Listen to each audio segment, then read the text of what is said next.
Dairy farm में बहुत बड़ी समस्या रहती है, गाय का खुलकर हीट पर ना आना, गलत टाइम पे हीट पर आना।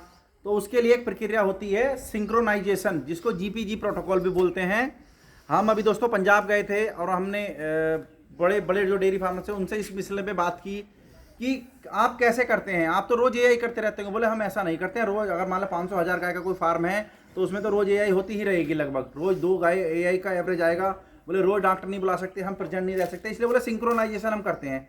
तो उन्होंने बताया कि हम एक जीपीजी प्रोटोकॉल करते हैं और 20-25 गाय का हम लॉट में लेते हैं, तो एक ही दिन में 20-25 गाय की एआई हम कर देते हैं। तो वो क्या है, हम भी उसको सीख के आए। तो हमने यहाँ अपने यहाँ 3 गाय पे जीपीजी प्रोटोकॉल शुरू किया है, क्योंकि कभी हमने ट्रायल के लिए किया है। वह तो रेगुलर हीट पे चलेंगे, फिर भी ट्रायल करके देखते हैं क्या रहता है। क्योंकि जब काम बड़ा हो जाता है, मान लिया हमारे पास 200 गाय होंगी, तो उनमें क्या रहता है कि एक टाइम पे हीट नहीं आती है।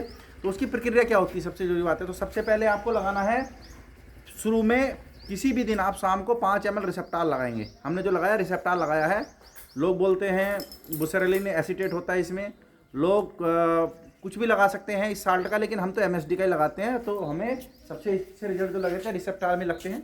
तो रिसेप्टाल हमने पहले दिन लगाया, इसको 0-7-9 डेज का प्रोटोकॉल होता है ये। तो किसी भी दिन आप इसको 5 ml रिसेप्टाल, हमने 3 गाय पे प्रोटोकॉल शुरू किया था, 5 ml रिसेप्टाल लगाया। उसके बाद उस दिन को 0 दिन काउंट करना है। अगले फिर 7 दिन में, मतलब 8वां दिन वो बैठता है, तो उसमें 2 ml क्लोप्रेस्टेनॉल लगाना।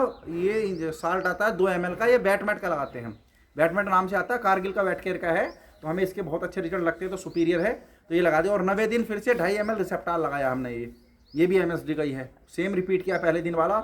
और 10वें दिन सुबह हमने शाम को प्रोटोकॉल शुरू किया था, और सुबह 10वें दिन सुबह 8 बजे के आसपास हमने इनकी एआई करा दी है, तीनों की। तो कुछ लोग सवाल कर रहे हैं ऐसा नहीं होता है, ये सही नहीं है, ये गलत है, हार्मोन नहीं लगाना चाहिए। तो ये जो लोग ज्ञान दे रहे हैं, ये वास्तव में अपने घर बैठ के ज्ञान दे रहे हैं। पंजाब में बड़े बड़े डेयरी फार्मर्स हैं जो 1000-1000 गाय के हैं। हम ये 1-1.5 लाख रुपए की गाय हैं, कोई हम अपने साथ ही गलत थोड़ी करेंगे, है ना। जो भी आपको अगर गुमराह कर रहा है तो वो कहीं ना कहीं फर्जी आदमी है, जो आपको सही जानकारी देना नहीं चाहता है। और कहीं ना कहीं उसका संबंध या तो किसी कंपनी से हो सकता है, या वो फर्जी डॉक्टर हो सकता है, जो ये चाहेगा कि गाय किसान को जानकारी ना हो।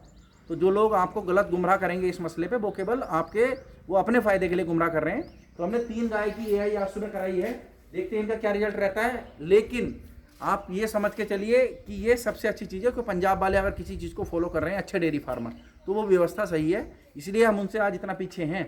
हमारे यहाँ 10 लीटर की गाय एवरेज नहीं बना पा रही, वहाँ 60-60 लीटर का एवरेज आ रहा है। तो वो विज्ञान पे चल रहे हैं। हमारे यहाँ तो देसी जुगाड़ चाहिए, दूध डबल करने का फॉर्मूला लोग ढूंढ रहे हैं। तो इसी श्रेणी में आज ये आपके साथ हमने जीपीजी प्रोटोकॉल किया है, ये आप कर सकते हैं अपने यहाँ। इसके अच्छे रिजल्ट हैं, और इस करने के बाद लगभग 90 दिन गाय हीट पे आ ही जाती है। तो तीनों की इनके रिजल्ट क्या रहेंगे उनके बारे में आपको बताएंगे। और ये सक्सेसफुल प्रोटोकॉल है, इसमें कहीं कोई दिक्कत नहीं है, किसी की ना सुने। अच्छी कंपनी का आपको साल्ट लगाना है, और 10वें दिन आपको एआई करानी है। आपके यहाँ रिजल्ट बढ़िया आएंगे। हमने 3 की है, और अब हम कोशिश करेंगे आगे हम मतलब डेली एआई नहीं किया करेंगे। हर महीने 5-7 गाय का लोट बनाए और उनके साथ एआई करेंगे। एक दिन में आप खड़े रहिए, आपके सामने सब काम होगा। तो जीपीजी प्रोटोकॉल बहुत अच्छी चीज़ है। अच्छी कंपनी का साल्ट लगाइए, अच्छे डॉक्टर से एआई करिए, आपका सीमन बढ़िया हो, और आपकी गाय के अंदर मिनरल डिफिशियंसी बिल्कुल नहीं होनी चाहिए, और यूट्रस बिल्कुल ओके होना चाहिए। तो ये मान के चलिए आप 80% सक्सेस रेट इसमें आ जाता है, ठीक है। तो हमें डेयरी फार्मर को सफल धंधा बनाना है। ये जो पुराने तौर तरीके, इनसे बिल्कुल दूर हटना है। तो आप अपने यहाँ जीपीजी प्रोटोकॉल कीजिए। जो गाय पे हीट पे आने का पता नहीं लगता, साइलेंट हीट पे रहती है, उन पे भी अच्छा काम करता है। तो ये जीपीजी प्रोटोकॉल था जो हमने अपने डेयरी फार्म पे किया है। धन्यवाद। और जी महाराज।